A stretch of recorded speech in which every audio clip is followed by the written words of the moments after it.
I listened to the first chapter in Alma today. So there are a few things going on. Mosiah has died, and the reign of the judges has begun. So this is like the first year of the reign of the judges, with Alma as the first chief judge. Nehor comes along. Nehor comes preaching the false doctrine of priestcraft.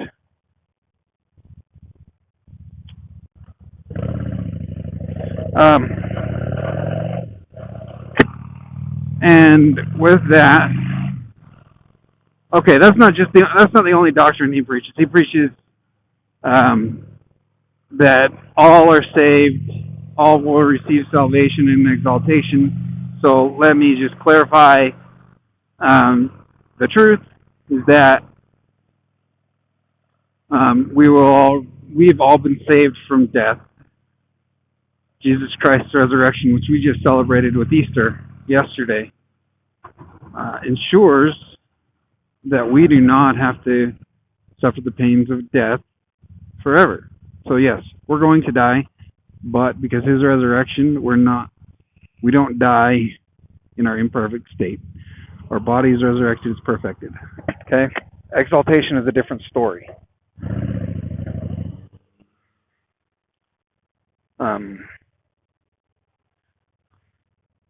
Exaltation is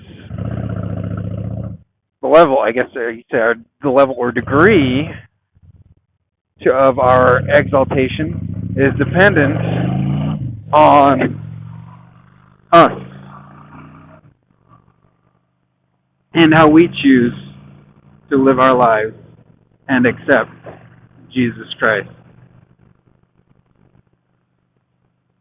Here's going to be the real test. We're going to hit freeway speeds with this app and this new Bluetooth headset setup.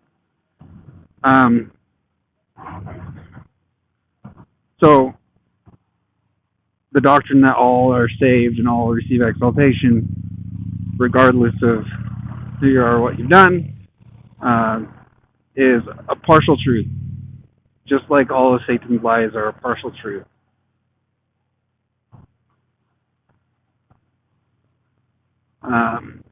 And then there's the doctrine of priestcraft. And I've thought a lot about this today, why priestcraft is bad. And I came up with a few reasons. First reason being that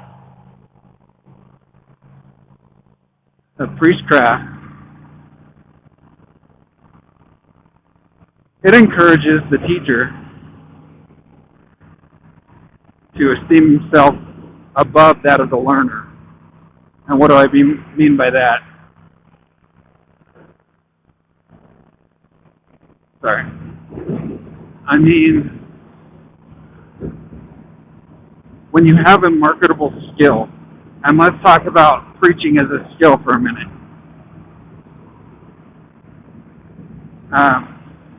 I'm going to say that not all paid clergy see themselves as better than those that attend their sermon. I don't think that happens. I think it happens a lot less than what some of us would in the lay clergy talk about. So I think that I can't generalize and blanket state that all paid clergy find themselves to be better at living the gospel, or better than the rest of Christianity. I can say that being paid for that skill can encourage such beliefs. Not only esteeming yourself above those you're talking to, but esteeming yourself above those that aren't paid or haven't gone to a formal school. Okay, reiterating, not all people that go to a formal seminary and receive a degree to preach and develop the skills to give a sermon think they are better than everybody else. I don't think that's always the case. I think that there are rare occasions where that's the case, and there are rare occasions when the lay clergy sees himself as such.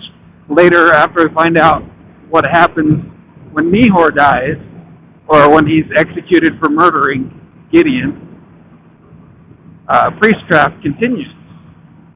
And there are those that think they're above other people, and they get so passionate about what they're teaching that whether they be teaching the gospel or teaching against the gospel, they get so passionate about it that they start inflicting physical harm. And that's something that Nehor kind of set the example of. Gideon had challenged Nehor's doctrine with the doctrine of Christ, and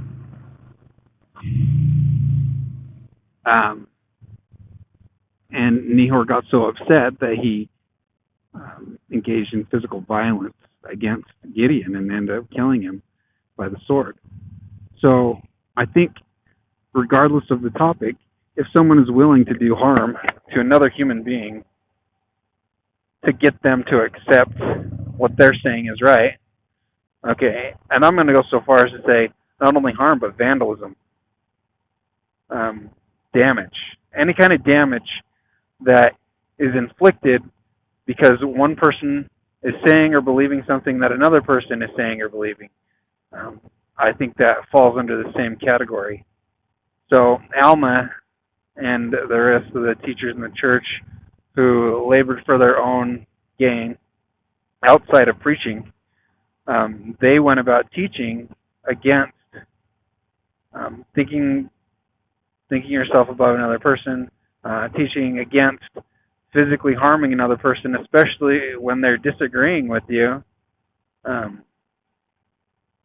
Now, the Book of Mormon also goes so far as to say when it's justified to defend yourself, and that there's a lot of that happens later in the Book of Alma, and we'll get to that. But so anyway, I've had a lot of time to think about this today. Those are just some of my thoughts that came to me as I listened and re-listened and thought about Alma chapter 1 today.